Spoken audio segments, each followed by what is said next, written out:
विनीत का call attend कर शशांक ने अपना मोबाइल फ़ोन पॉकेट में रखा और फिर रक्तिमा के हंसी ख्यालों में डूबा हुआ वो पलटकर वापस अपने होटल की तरफ चल दिया। अब तक उस सड़क पर थोड़ी बहुत हलचल सी दिखने लगी थी। कुछ लोग मॉर्निंग वॉक पर निकले थे तो कुछ दुकानदार जब अपनी अपनी दुकानें खोलने लगे थे। शशांक एकदम खुशनुमा मूड बनाते हुए और अपना ही गाना गुनगुनाते हुए जब अपने होटल पहुंचा तो वहां लॉबी में पहुंचते ही उसे वेद मिल गया। वेद ने शशांक का रॉक ग्रुप अभी कुछ हफ्ते पहले ही ज्वाइन किया था। वो हमेशा एकदम गंभीर सा बना रहता और अपने काम से काम रखता। शशांक को अपने सामने देखते ही वेद जल्दी से उसे गुड मॉर्निंग कहते हुए धीरे से बोला, गुड मॉर्निंग सर, मैं आपको ही देखने के लिए नीचे आ रहा था अभी। शशांक ने वेद के कंधे पर हाथ रखा, नरमी से कहा, ओह वेद, तुम भी क्या ये फॉर्मल बिहेव करते हो? मुझे मेरे नाम से भी पुकार सकते हो तुम। ये सर वगैरह मुझे बहुत ही ऑकवर्ड लगता है। वेद जल्दी से बोला, ओके शशांक सर, आइए जल्दी से चलिए। विनीत सर के रूम में आज उन्होंने हम सबके लिए स्पेशल ब्रेकफास्ट का अरेंजमेंट किया है। सब आपकी ही राह देख रहे हैं कब से। शशांक जल्दी जल्दी चलते हुए वेद के साथ जब विनीत के रूम में एंटर हुआ तो वहां का नज़ारा देखकर एकदम से दंग रह गया। विनीत के रूम में तो जैसे एकदम रॉयल ब्रेकफास्ट का अरेंजमेंट किया गया था और ग्रुप के सारे मेंबर भी एकदम शानदार तरीके से सजे सवरे नजर आ रहे थे। शशांक तो ये सब देखकर हैरानी से बोल उठा, अरे विनीत, ये सब क्या है? तुम सब इतने टिप टॉप दिख रहे हो और इतना शानदार ब्रेकफास्ट का अरेंजमेंट, क्या कोई खास रीजन है? मुझे तो कुछ भी नहीं बताया तुमने। विनीत कंधे उचकाते हुए बोला, कल कैसे बताता यार, ये सब तो तुझे सरप्राइज देने के लिए ही बनाया था मैंने, ये प्लान ही बनाया था मैंने। सोचा था कि सुबह सुबह तेरे रूम में जाकर तुझे नींद से जगाऊंगा और सीधा अपने रूम में ले जाकर तुझे सरप्राइज दूंगा, पर जनाब तो सुबह सुबह ही अपने रूम से गायब हो गए और सरप्राइज हम सबको मिल गया, क्योंकि ऐसे तो तुम कभी भी सुबह 9-10 बजे के पहले सोकर उठते नहीं हो। रूबी भी आज एकदम बनी छनी हुई नजर आ रही थी।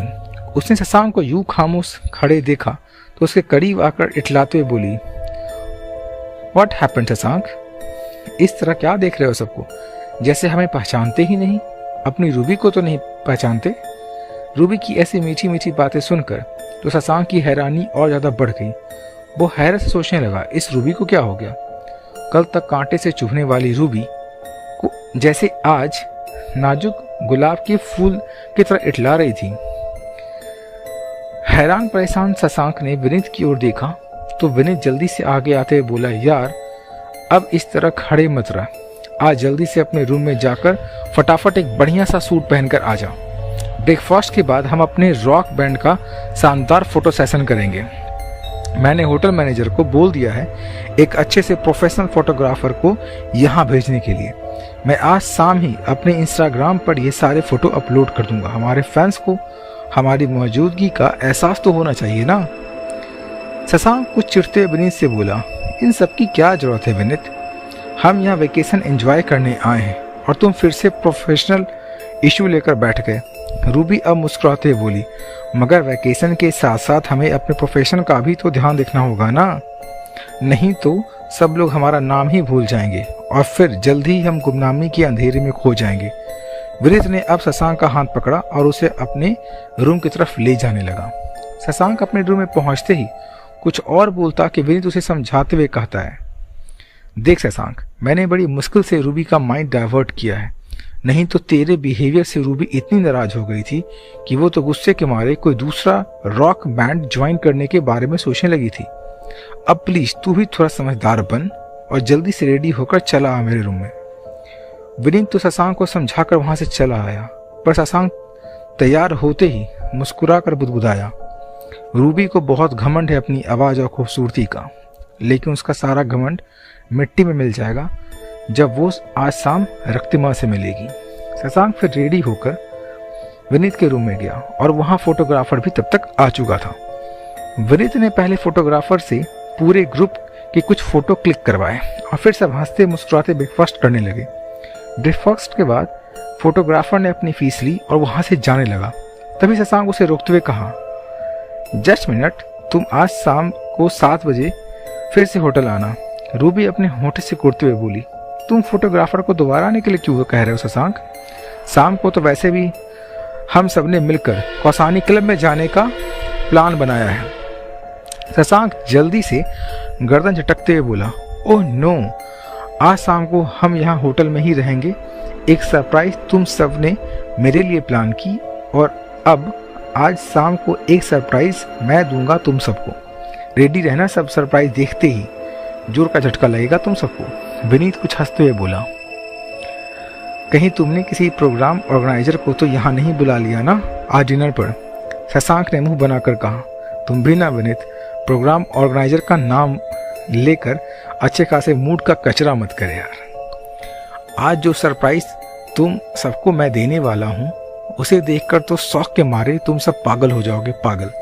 फिर शशांक ने फोटोग्राफर से धीमी आवाज में कुछ बात की और उसे कुछ समझाने के बाद आज शाम के लिए एडवांस देकर उसे भेज दिया। शेरॉन ने रूबी के कान में दबी जुबान में कहा, आज तो शशांक सर का चेहरा एकदम चमक रहा है खुशी से। इतना खुश तो मैंने पहले कभी नहीं देखा सर को। रूबी अपने बालों को संवारते हुए बोली, तुम भी ना शेरॉन इतनी सी भी बात नहीं समझे।